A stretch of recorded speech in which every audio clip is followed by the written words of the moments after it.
Yo, what's going on, everyone? Welcome back to another One Piece video. We have some news for One Piece that I'm excited to share with you guys. They have revealed the card effects for the Red Luffy Straw Hat Crew starter deck. So in today's video, I want to go through those effects, talk about them, give a bit of an explanation as far as I know how the rules work. I'm going to try to avoid giving my opinion on how powerful I think things are, at least like in terms of like this might be the best deck or this might be a top deck, because we just don't know the entire scape of the first set or anything like that. And you know, most of us have not really played the game yet, right? But I am going to talk about some of the mechanics, some of the card effects, and how I think they'll stack up, you know, in terms of like being at least good or bad. So with that being said, if you're new here, make sure to subscribe, hit that bell so you never miss a video. And if you guys want to help support the channel, many ways down in the description. But today, guys, if you want to join our channel Discord, this is what I'm looking at right now. I'm in the One Piece card reveals section. We've actually done a lot of revamping of the Discord, so we plan on doing a lot more community stuff where we can, like, you know, play test amongst the team and players can watch, kind of like a live stream without the Twitch part of it. So we're gonna do some stuff like that. I'll announce more of it here on the Discord. The link's down in the description for that. Anyways, let's get through this. Shout out to my teammate Matt for posting all this to the Discord. He's kind of taking that among himself to share those reveals. Appreciate that. But anyways, we have the starter deck here. I believe there are 17 unique cards, and I guess you can see here the numbers of which the deck will come with, at least for one starter deck, it looks like. So if this is the case, I'm not sure if this is like a built deck, like someone built this out of maybe two structure decks, because typically with the Bandai games, they've been doing two of new cards for structure decks, but maybe it's because it's the first deck. Maybe they are just giving everything as a play set. That would be kind of interesting. But yeah, so this is either the entire contents of the starter deck, or this is like two starter decks compiled into one potentially. Anyways, let's read the card effects. We have the leader. Some of you guys probably have seen this one before if you've been following the leaks. So we have a 5,000 power leader. He is a 5 life striker. I don't really know what striker and the other classes necessarily do, but I believe that's this symbol up here, this yellow symbol next to his power. I've never seen anything that tells us what that does, but maybe there are just card effects that, you know, if your leader's a striker or if you have a striker on the board, do X, Y, or Z. Maybe there's something like that. But anyways, he's a super rookie Straw Hat Crew. Activate main once per turn. Grant up to one of your rested Dawn cards to this leader or one of your characters. So if you don't know, Dawn is basically the energy of the game if you come from Dragon Ball Super, the mana if you come from Magic. So your Dawns, you can rest them to play card just like you would typically expect in a card game. But most of the Dawns, or I believe all the Dawns at this point, say plus 1,000 power. So if you attach a Dawn to a card, you're granting that card plus 1,000 power. It's almost like the combo mechanic from Dragon Ball, except it's not done in a combo step. It's kind of done at like activate main speed. So you're going to be buffing all your guys by attaching Dawns to them and then attacking, instead of attacking and then using combo power, if that makes sense. But that's what the leader does. Seems to be more of an aggro deck just based off the leader and the other cards that I've read. We'll see in a second.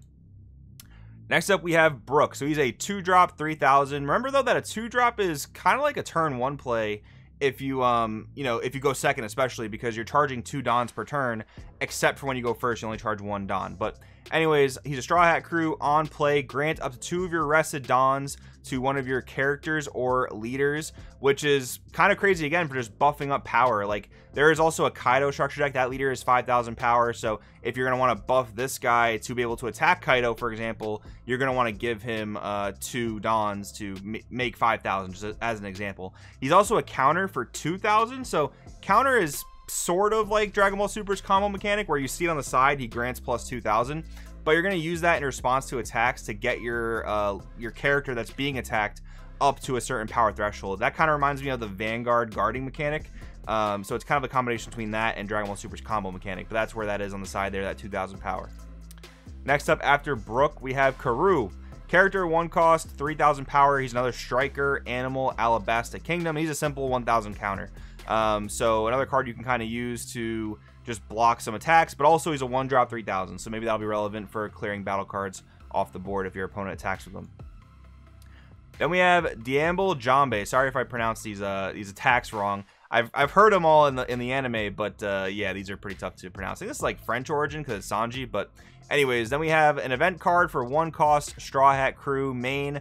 Choose one of your leader or characters with the Straw Hat Crew trait. During this turn, when that leader or character attacks, your opponent cannot activate blocker.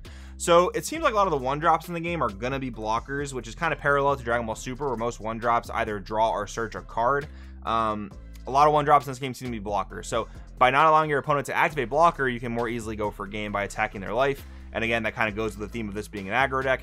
Trigger. So that's going to be when this card is hit out of your life. If this card's hit out of your life and it has a trigger effect, or any card's hit out of your life has a trigger effect, you reveal it and then you proc that effect. So KO one of your opponent's cost 3 or lower characters with blockers. Now you're removing blockers if this thing happens to be in your life and your opponent happens to have a blocker, so that's not bad.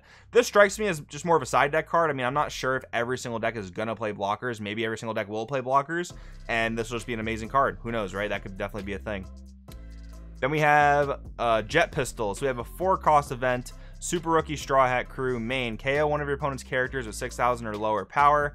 Trigger, you can activate this card's main effect. So another really good card to, I guess, include in your deck just so that you have the opportunity to possibly put in your life. That's kind of like the Digimon logic, where a lot of the event cards, or I guess in that game they're called option cards, they have really good effects when they're hit out of your life, and you're kind of hoping that they end up in your life so you can proc those. That's kind of the similar thing here with this. But otherwise, I mean, for 4, KO one guy with 6,000 or less, it seems like 6,000 is a higher end threshold of power. So 4 energy to kill anything seems kind of good, but I don't think that's really what you're going to be looking for in an aggro deck. Again, maybe this will be more of a side deck card, but who even knows if One Piece is going to have side decking, at least in the beginning, right? Like Digimon didn't have it for a long time, and still in a lot of events doesn't use it. So something to keep in mind as well. If you want to tech this card, you might have to main deck it. Moving on from Jet Pistol, we have Guard Point. So Animal Straw Hat, 1-cost event. Counter up to one of your leader or characters, gain plus 3,000 for the battle. And then trigger up to one of your leader or character cards, gain 1,000 for the turn. That's actually really insane. Just my Dragon Ball brain thinking about Senzu Bean from Dragon Ball Super. That is really good. That plus 1,000 power for the entire turn is just going to make it that much harder for your opponent to actually deal damage to your leader. So that's actually an incredible defensive card. It is a little bit, I guess, RNG based, considering the fact that you have to hit it out of your life randomly. If there's a counter that ends up doing this, maybe a similar type of effect, it'll be really, really strong, like a Senzu Bean. But yeah, I mean, for the ability you get off of it, seems very, very good. Next up, we have Jinbei. So he is a Fishman Straw Hat Don X1 when attacking. Give up to one of your other leaders or characters plus 1,000 power for the turn, and this effect is active if the character has the specified number of Dawn attached to it. Okay, so this effect only works if he has a Dawn underneath him, but remember what the leader does. The leader can put a Dawn underneath Jinbei so that when he attacks, he can now attach Dawns to, or he can actually grant power to other characters. So you're going to want to combo it like that and make sure you order the sequence correctly, where you know, you use your leader ability, give a Dawn to Jinbei, he'll be 6,000 power, swing with him, he's pretty big, and now you're going to buff one of your other characters or leaders. So make sure you're doing the correct order. And then we have Luffy, which seems to be the boss monster of the deck. So he is a Super Rookie Straw Hat, 5-cost, 6,000 power. Dawn 2, when attacking, your opponent cannot activate blocker during this battle, and again, this effect is active if the character has a specific number of Dawn attached to it. So again, we can use our leader to attach Dawn, but there's also another card we'll read in a second that attaches more Dawns, and we also saw Brook that does the same thing. Nami, 1-drop, 1K. We have a Straw Hat Crew, and she's a special, so her trait's a special. I haven't been reading a lot of the traits, but again, we don't really know how those are going to interact, but just know they're on the cards for now. She's a 1K counter, and then she's an activate main once per turn. Equip one of your rested Dawns to your leader or one of your characters. So the cool thing about this is you'll just pay 1 to play Nami, and then by doing that, you have a rested Dawn in play. And she's an activate main, so as long as she sits on the board, she can continuously equip your characters and leaders with Dawns, which is really good. Like, that's really good value turn after turn after turn. So you're going to play guys, and you're going to use those rested Dawns to give your battle cards more power, which is really good. Yo, Dragon Ballers, quick break in the video to give a huge shout out to PPG, who is going above and beyond to make our organized play season the best that it can possibly be. I'm here on the PPG event management website. I'm going to link this down in the description, so all you have to do to sign up for any of these events is go down to that link. But anyways, real quick, we have MomoCon at the end of May, where there is a guaranteed case tournament for Dragon Ball Super. Next up is the Origins event, which is a huge, huge one, guys. They have events going from Wednesday to Saturday. Practically every single day of the con, you can play a Dragon Ball Super event, among other card games. It's going to be an absolutely incredible time. Next up, after that, we have an event in Denver, which is for the Pro Play Tour organized season. Not only are you playing for an invite to the Pro Play Invitational, but you're also playing for $2,000 guaranteed. And if you want to, guys, there is also a Team War event in that same weekend, and Team War is one of the best formats to play. If you haven't played a tournament with your friends, you absolutely have to do it. And then finally, an event that I know for sure that I'll be attending is the Too Many Games convention in Philadelphia. This is actually a regional for the regular Dragon Ball Super organized play season. So again, guys, super huge shout out to PPG. Secondly, this website is so awesomely laid out. All you have to do is go to this website. All these different tabs here will take you to the events you want to sign up for. I hope to see you guys there. Let's get back into the video. Vivi coming out of Alabasta. She's a very simple 2-drop 4K, which might be a good rate. We'll have to see more cards and kind of compare that. But she also has a 1K counter, not bad. Then we have a Nico Robin 3-drop 5K, another vanilla just for a 1K counter, which kind of sucks a little bit. I wish they would have gave her a cool effect. She's a really beast of a straw hat. But anyways, then we move on to Zoro, my boy. We have a 3-drop 5K. He is a slash. Super Rookie Straw Hats, Don X1, this character's power is plus 1000. So you have to have a Don attached to him, which will give him 1000 power, and he'll inherently gain 1000 power by having a Don attached. So he'll be a 7K base essentially whenever you do that, which hits for pretty big numbers. Next up, we have Sanji. He is a Straw Hat. He is a Don 2 Rush. It can attack the turn that it's played. So I think I actually missed Rush on the earlier Luffy. Let me go back to that really quick. Okay, yeah, I kind of skipped over the fact that he has Rush. So Rush is like haste for magic. This game has summoning sickness, which we're not used to in Dragon Ball Super, but Digimon does have. So Rush means that it can attack the turn that's played. Sanji is going to need you to put 2 Dons underneath him in order to get that Rush, but he can attack the turn he's played if you're able to do that. And again, we have Brook, we have Nami, we have the leader to put Dons under him to get that going. Then we have a stage card, the 1000 Sunny, stage 2 cost, Gang of Straw. Main, rest this card, power plus 1000 for up to 1 leader or character with your own characteristic, Straw Hat Pirates, during this turn. So this is another recurring source of adding power. So you're noticing a lot of these effects, you know, adding Dons, giving straight up plus 1000 via a lot of different cards. So you're going to be buffing your different battle cards quite a bit, and then you're going to be able to get over either, you know, your opponent's counters, because like when you attack, your opponent has the opportunity to counter, right? We've seen some plus 3K counters. The Kaido deck, I believe, has a 4K counter. So if you buff your leader up enough to, let's say, like 10K, your opponent's 4K counter is not going to be able to get out of that. So by doing these various different buffs, you can kind of ensure that you're going to push for damage, which is kind of cool, kind of part of the strategy of the game from what I'm gathering. Next up, we have Tony Chopper. We have Straw Hat Crew Animal, character 1 cost.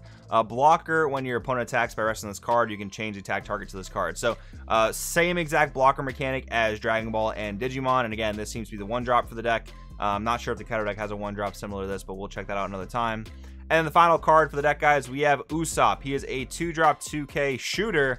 Don 2, when attacking, your opponent cannot activate blocker of 5000 power or lower characters during this battle. And then trigger, you can play this card. Okay, so this card is actually really cool, because if he's hit out of your security, you get to play him for what I understand to be 0 Don, which is really, really cool. Just like getting this guy hit out of your life just to be played for free is a real great way to establish board presence. And I gotta say, like, they've seemed to construct this entire deck to be an aggro deck, right? Buffing a lot of your guys, having Rush, that's really cool. But they didn't overdo it with free play. There's only 1 free play guy in the entire deck, which is really cool. Now, of course, power creep's a thing that might just keep happening over time. Obviously, I hope Bandai has learned from Digimon and mostly Dragon Ball to avoid doing that. But this is still a cool card nonetheless. It's just a little bit of RNG factor. You have to, you know, happen to put it in your life for it to even get played via that effect. It's a cool little thing. I like it. But yeah, this guy also preventing blocker is kind of like a smaller version of your Luffy boss monster. So yeah, overall, this definitely seems like the aggro deck. We got to see more of, you know, other cards to really say if this is going to be a good deck or not. But, you know, with just the starter decks coming out, there's going to be 4 different decks you can play. The Kaido deck has also had the effects revealed. If you guys want to see that, let me know in the comments below. If you want to see more One Piece content, I will definitely cover the Kaido structure deck. But yeah, overall, I think this is really cool. I mean, this has a lot of characters that I love. Of course, the main Straw Hat Crew, who's not going to love them. But this deck does seem very, very cool for an aggro deck in this type of game. You know, in a game with Summoning Sickness, decks with Rush are going to be able to, you know, serve as the aggro role. But it's also really cool that, you know, this deck does a lot to manipulate your Dons, add more power to battle cards. So I like it. But overall, guys, let me know in the comments below what you think about this. Thanks for watching, and I'll see you guys in the next video.